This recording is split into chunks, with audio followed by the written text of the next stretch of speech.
Hey, what's going on? Ryan here with Intersection Records, and I wanted to talk about the passing of Kris Kristofferson, legendary songwriter, actor, performer.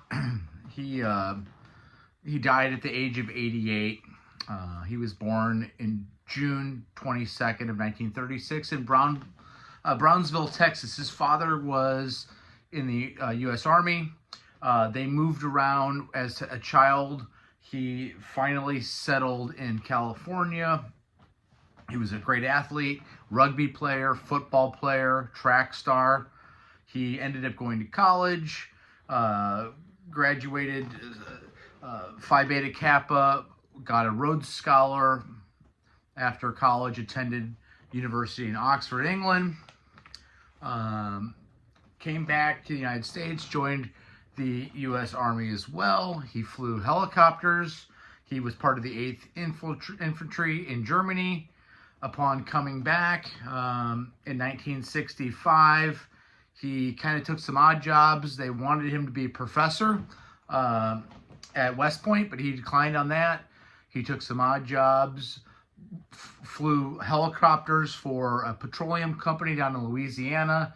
He actually served as a janitor at the Columbia Recording Studios in Nashville, Tennessee, where he did meet June Carter Cash, wife of Johnny Cash.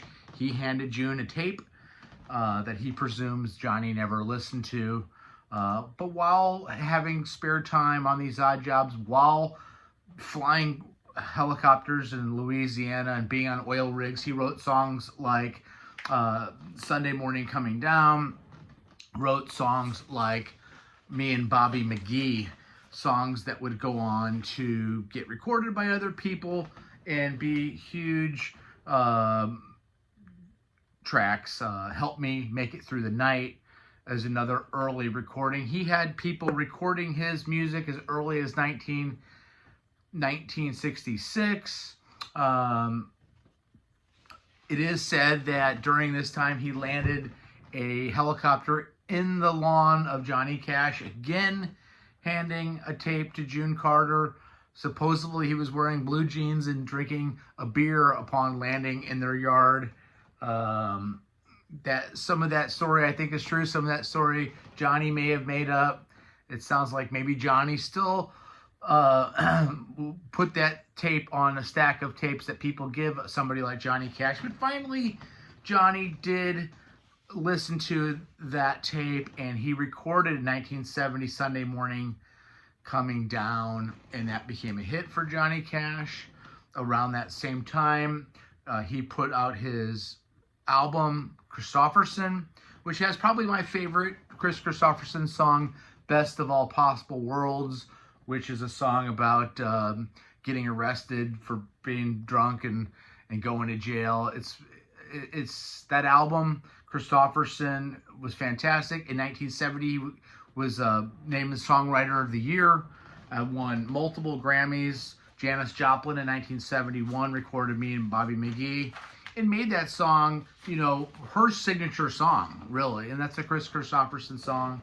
I actually saw Kris Kristofferson at Farm Aid at the New Orleans Superdome in 1994. He performed that along with other classics.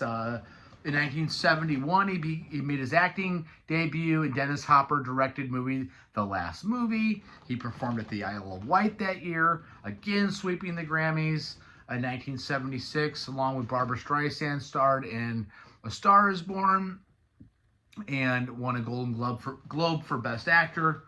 In 1985, along with Waylon Jennings and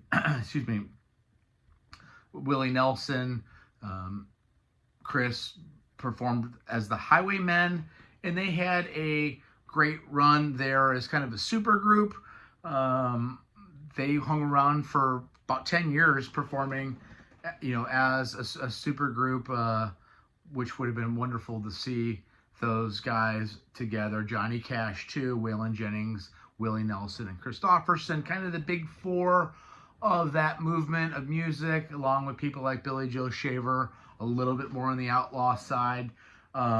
He's a member of the Country Music Hall of Fame. He's a member of the Songwriters Hall of Fame. He has died at the age of 88. He has a lot more acting credits than I've mentioned here. Peace to his family, peace to a great legend, and really a guy that was a Renaissance man, a guy that could do a little bit of everything, from the athletic side of things to acting to writing essays to to performing on the biggest stages all over the world. Check out my channel. We do shows every day. Peace out. See you.